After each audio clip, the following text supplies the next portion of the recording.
This is the Massachusetts State House, and we viewed the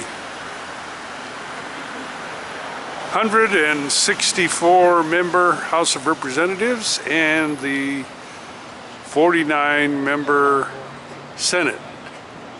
I think those are the right numbers. We'll check them at a later date. It's at the end of Park Street. That's real gold up on the dome.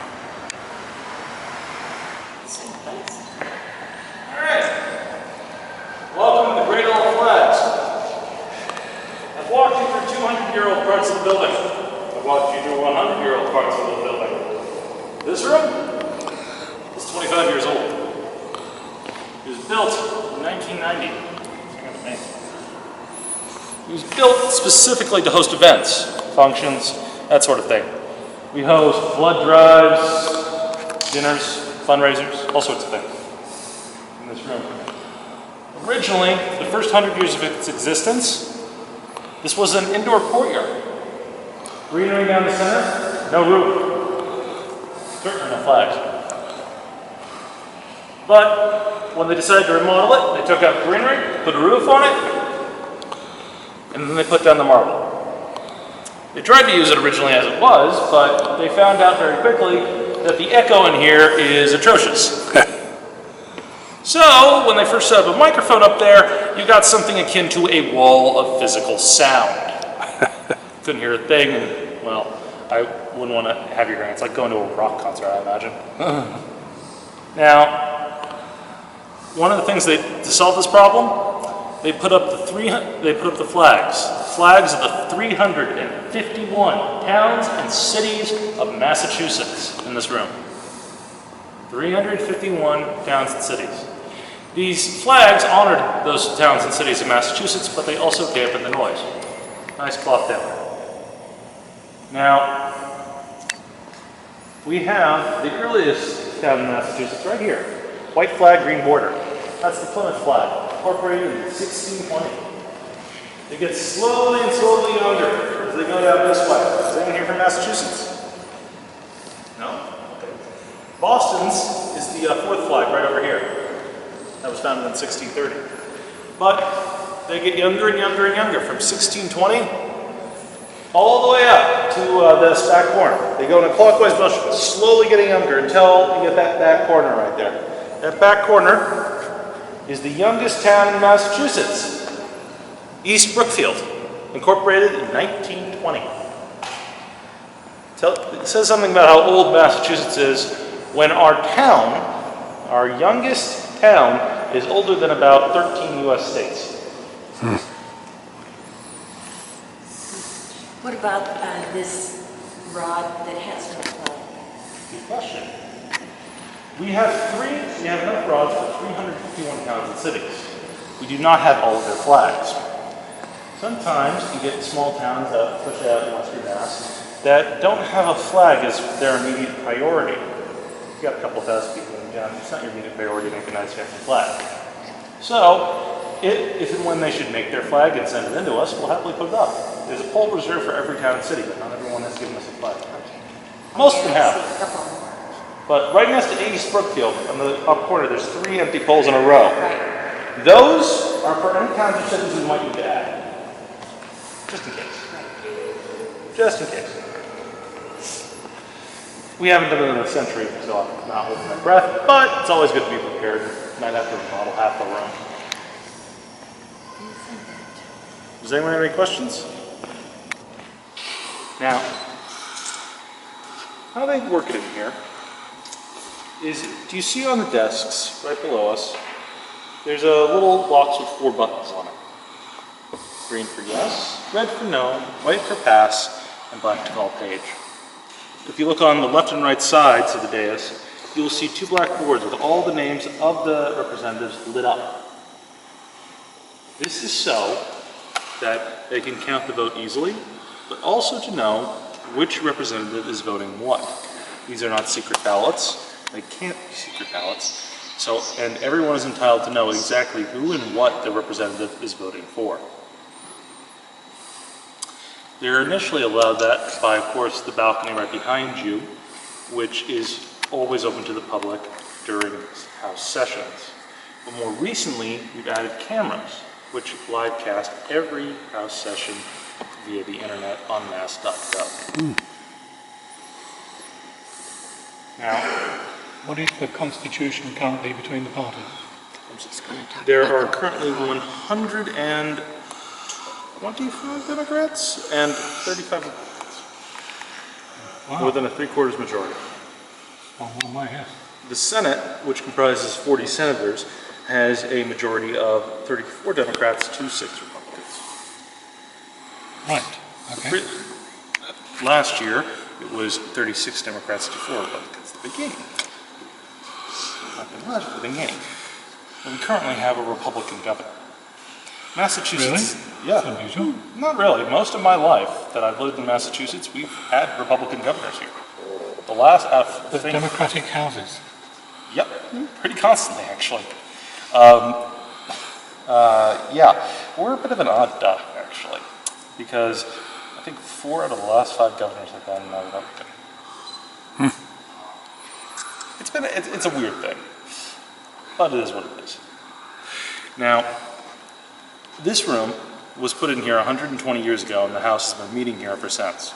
Now, some of these parts of it are actually as old as the house itself. These desks are original to the house. Really? If you look closely, you see the little brass plates in the corner. Yeah. That is where the inkwells used to be. Little holes where you could dip the quill into an ink bottle. Thankfully, since we invented pens, that is no longer necessary, and there's less bird plucking and less ink dripping. So they had those brass plates screwed over on top of them, and they became ashtrays. Nowadays, they're cup holders. Now, this room, when they decorated it with 5 portraits right behind me. 5 special murals. The first one, where I'm pointing, has the beginnings of the Massachusetts Bay Colony. 1630, Governor Winthrop coming back with the charter from England. The second one has our Governor of Massachusetts, Samuel Sewall, apologizing for letting the Salem witch trials get out of hand. The third is John Hancock, our first governor, arguing before federal Congress for the Bill of Rights. The fourth is probably the most important. The fourth is 1779. John Adams, Sam Adams, and James Bowdoin crafting the Massachusetts Constitution. The Constitution, which passes in 1780, is the oldest written constitution still in use today. We're older than the United States by 8 years. And the Constitution that they are writing in there inspires directly the United States Constitution. And because of one very important man in there, John Adams.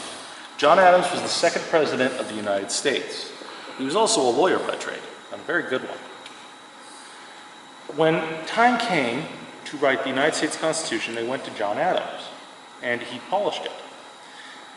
The Constitution that he helped write here in Massachusetts detailed the separation of powers with 3 major branches of government that could and did get in each other's way, just enough so that one branch could not take too much power, thereby limiting but still being able to use effectively the power of the state. That was his aim anyway. And it worked.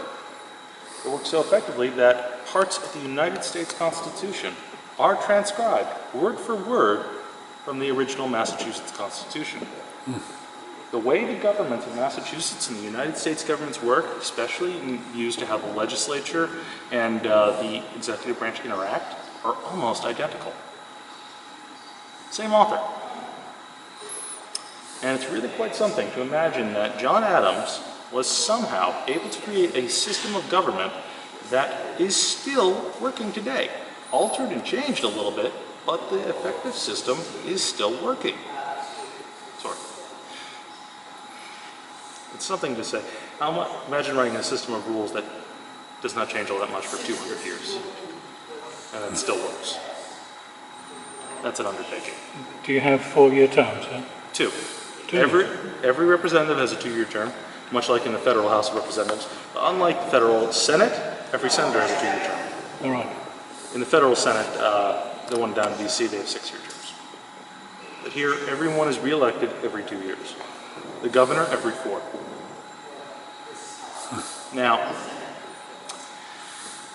fun fact about this room. It's home to one of the biggest good luck charms in the state.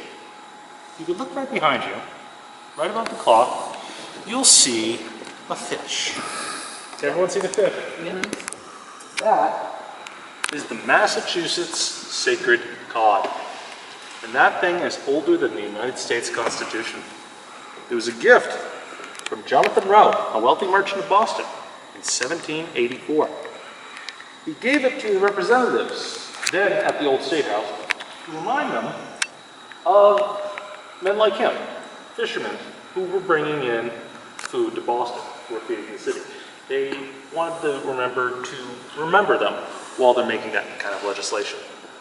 The House took it, accepted it as a good luck charm, and they've kept it with them for the last 231 years. It has followed them in every place where they've met. In the old State House, in their original part of the building, in this building just up the hall. We're going to go to that next, actually. And all the way to here, 120 years ago. It has hung in every house session since, except for a couple. That was one that was stolen in 1933. A group of young men actually walked into the State House with a large box. The box read on the front, "Flowers for the governor." The governor never received any of those flowers. The young men left the house a few hours later, and the cod was missing. Oh boy. Now they put two and two together and figured out the cod likely left in the box. So they did a little sleuthing on the boys, and they found out that they were likely from Harvard University. Uh-oh. So the Speaker of the House went to the governor, and the governor went to the Dean of Students at Harvard University. And the Dean of Students at Harvard University threatened to cancel graduation. And the cod turned up a couple days later, outside of Harvard, of course. It was escorted back here, and that's the end of it. Until it was stolen again in '63. And the students had their chips. Pretty much. No, these students didn't even get away with it. They dropped it off in a third-floor janitor's closet. They underestimated the fish. Anyone want to take a guess on how tall that fish is? I don't know. Take a guess. 5 feet? Exactly right. Oh, 5 feet long. Can you guess the weight? You're up first. You guessed it right. It's made of wood, solid. 120 pounds. Twice that. 250. 250 pounds of fish. Wooden fish. What kind of wood? Pine or oak, I believe. I'm not entirely sure. Now, is there symbolism behind the cod about commerce? Yes. A good part of the profits that were being made in Massachusetts, there was an abundance of codfish in this area. Abundance of codfish. People have literally been fishing codfish in the Massachusetts Bay for 6,000 years, long before the United States was founded. 10 times longer than the United States has even been in existence. We found ancient fish traps buried deep in archaeological digs here. So fish have been, this is a natural fish zone. And there are two things that early Massachusetts had going for it as a colony. One was an abundance of lumber. We had a lot of pine trees. And the second, we had a lot of fish. So we could feed and house a lot of our people because of those two things. We keep them in mind. At the top of the Golden Dome, there is a large pine cone. It's a small reminder of that wood that kept us. And this fish serves definitely as a reminder of the fish that fed us and also enriched us, since there were a lot of merchants selling salted cod all across the eastern seaboard in the Caribbean. Does anyone have any questions? The hanging of the cod yesterday, someone explained to us that it represented commerce that government should not try to control. Now, I don't know if that was a private interpretation. Jonathan Rowe left it as a symbol that the representatives need to be careful with handling commerce, and that if they restrict it too much, they won't be able to feed the city. So yes, it was intended as a symbol of commerce and how government should react to commerce at the beginning. However, that was 231 years ago, and nowadays it's more of a good luck charm. But the lessons we can learn from it are still good. Since the fishing industry is going down. Walk through these corridors, you may have noticed that we have many portraits of our governors all throughout the walls. We have a portrait portrait of nearly every governor that's served as governor of Massachusetts. And we're only missing a few of the colonial ones. So whenever a new governor takes office, they will pick a portrait of a previous governor, one that they inspires them. Could you move a little over, please? They'll pick a governor that inspires them, that they respect, that they have a personal connection to. And they'll place the portrait of that particular governor that they want the most, and they'll put them in the governor's office, right above the fireplace, so that that governor can symbolically watch the new governor as he works. Now, the current governor, Governor Baker, has the portrait of Governor Volpe in his office. And Governor Volpe worked with Governor Baker's father, so they know each other. So that's one reason.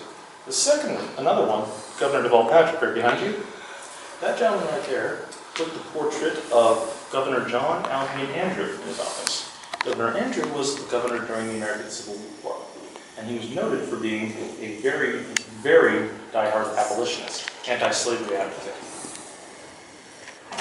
It was astonishing for Boston at the time that we elected an anti-slavery advocate when just 20 years before we were highly conservative.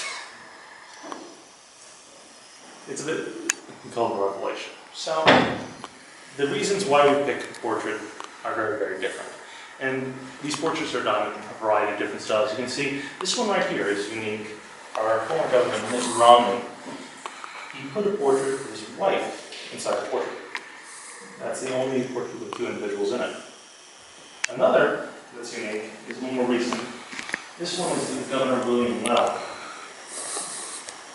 Most of these have the governor inside the State House. This one has a Governor Will in jeans and standing outside.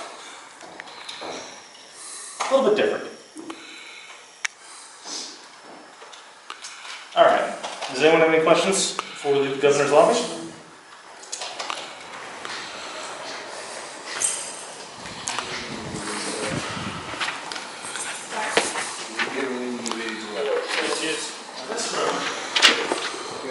This room is the original of the Massachusetts State Senate. However, the House moved out to its nice new room that we were just in, down the hall. And so the Senate moved into the House's old room across this hall right here. This room, 120 years ago, became the Senate's reading room, meeting room, a small reception room for guests, a variety of other things, a place where the senators can come to discuss the bills being proposed in a non-official setting. Now, what we tried to do 20 years ago when we remodeled this room is we went deep into the paint layers on the walls. We tried to find what this room looked like 220 years ago. We wanted to find out. So we found this Adams green and this haystack yellow. We painted the walls, again, that color. The carpet, we weren't exactly sure what was on the carpet 200 years ago, but this is about as close as we can get. But the table's original. This is a lot like what the room would have looked like 200 years ago, but this table is original from the building. It's in a strange shape. It's 13. Sir? That picture over there, the same design was on. Ah, thank you. Okay. Now, this table right here is divided into 13 unequal sections. 13 unequal sections. Each of the 13 colonies by population distribution. So the bigger slices are from Massachusetts, Virginia, other places like that. Smaller ones probably Delaware, Rhode Island. And we're pretty sure that's original to the building. Most of what decorates this room nowadays, though, are pictures of past Senate presidents. The most famous of which is probably the gentleman in the corner over there. The guy kind of hiding in the corner is Calvin Coolidge, President of the Massachusetts State Senate and President of the United States. Now, he is one of the very few politicians in our history to have never lost an election.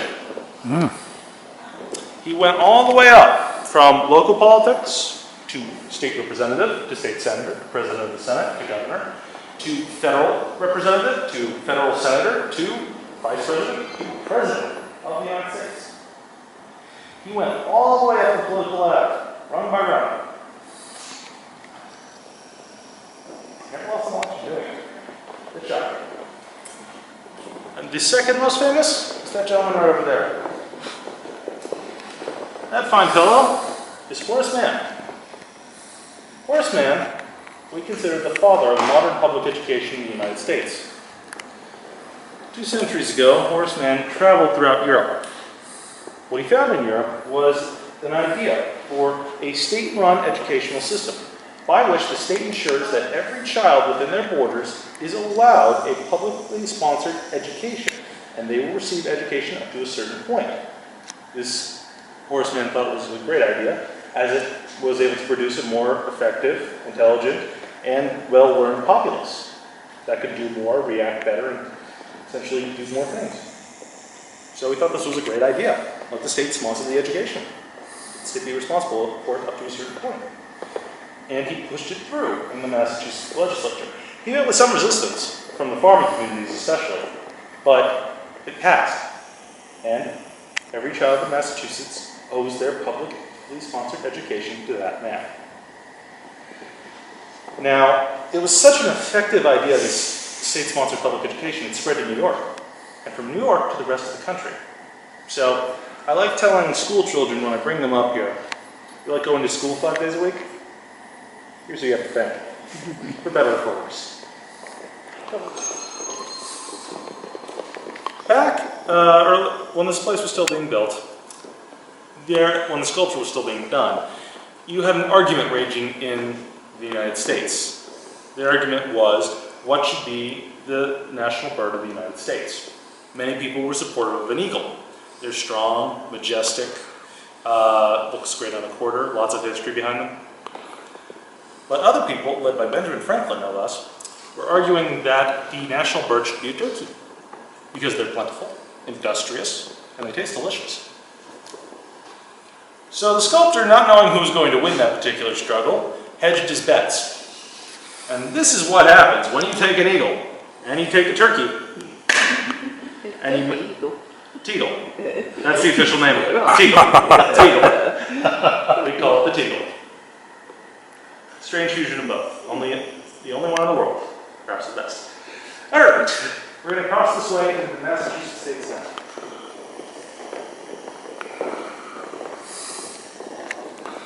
Many more representatives. How geographically is it organised? It's more by population. The senators represent 40,000 people. Well, sorry, the representatives represent 40,000 people. And the senators represent 160,000 people. Now, they do this sort of by geographical area, but they change the geographical areas so it's roughly even. Right. Now, each senator will represent right around 160,000 people. Now, what they try to do in this chamber, you see the entire thing's done in a circular motif. They tried to make sure that every single one of these 39 senators down here would be equal. And they took it really, really seriously because if you look closely at the chairs, they're of different height. My neighbor. That's because they wanted everyone in this room to be equal, even in height. So if you're a slightly taller senator, they'll bring your chair down a bit, and if you're a slightly shorter senator, they'll bring your chair up a bit. So everyone is at eye level. No one's looking down on anyone else. The one seat that isn't on the same level as the Senate President up there. He's got the throne. Now, this room used to belong to the Massachusetts House of Representatives, but the House left 120 years ago, so the Senate sort of took over their old room. And when the House left here, they took the sacred cob with them. The sacred cob would have hung right in the balcony over there, where it sort of does now in the House of Representatives. But the Senate was kind of sad because they were hoping to inherit it. So they got their own. If I could direct your attention above the chandelier. Now that one they didn't call it a sacred cob. They called it a holy mackerel. Yep, that one no one's ever tried to scale. No points on guessing why. Yeah. You're also looking right around there where Sacred Gun Park 2 is up there. You're looking at the center of Boston. Not the literal center, but the geographical center. When you go on the freeway and you're driving to Boston and you see 50 miles to Boston on one of those big signs above the freeway, they're not talking about 50 miles to Jamaica Plain, not 50 miles to Mike's Pastry in the North End, not 50 miles to the aquarium. They're talking about 50 miles to this room, this very room, and the room below it. Because this is where all the roads lead you to in Boston. You do it, the same thing for GPSs. This is the location for Boston City. The dome, the Golden Dome, is right above our heads, 50 feet above that ceiling up there. On the opposite side from us, you'll see Benjamin Franklin. His head's sort of sticking out over there. But there's only one foreign individual honored in the State House. And that is the Marquis de Lafayette. And he is right over there. He's not a good-looking fellow. He was much younger when he came here. He helped George Washington. He wasn't even out of his teens, I think. He came here early on in the Revolutionary War as an observer for France. He helped out George Washington quite a bit. And in 1778, he returned to France. He came back with an army. The Marquis de Lafayette and Benjamin Franklin both were instrumental in getting the French to help us out. Benjamin Franklin was charming the entire French court onto his side. He was very good at that. He had a lot of fun in Paris.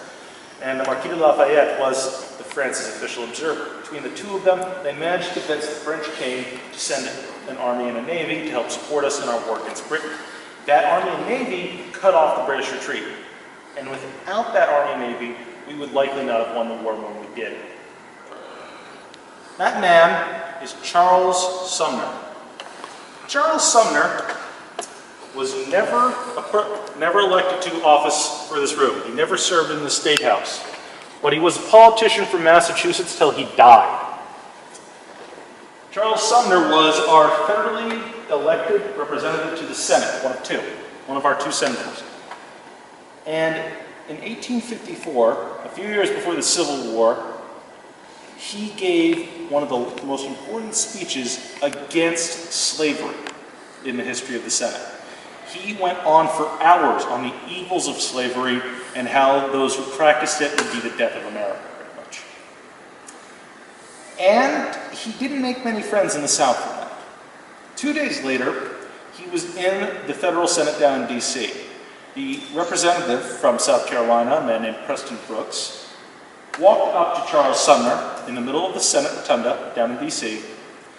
and beat him 30 times over the head with a metal-tipped cane. He nearly killed Sumner in the middle of the Senate rotunda. It's only because Sumner was, again, about my size that he survived the beating. And he only got away from being hit by the cane when he literally ripped his Senate seat, which was bolted to the floor, out. He was a big guy. But even so, he couldn't recover quickly. And he spent 2 years recovering from the beating he received in the Senate. We never elected a single official to replace him. We let his Senate seat sit open. We let one of our representatives not have representation. We cut our representation in the Senate in half for 2 years to prove a point that we would never leave this guy behind. That his absence meant more than him even being there did. He came back 2 years later before the Civil War started and started back right where he left off. He didn't stop. He didn't stop arguing against slavery. He served Massachusetts for 20 more years in the Senate down in D.C. When he died, he laid in state just below where we're standing right now. 40,000 people lined up on Park Street to come see him. And they went through the entire day. Pretty good. What happened to the guy that beat him? I'm sorry? What happened to the guy that beat him? He died of a crook about 2 years later. Sumner never actually held it against him. He went to his grave and forgave him right on the spot because he said it wasn't even him that did it. It was the sickness that is slavery that caused that to happen. Oh, right. He was in US. Yes.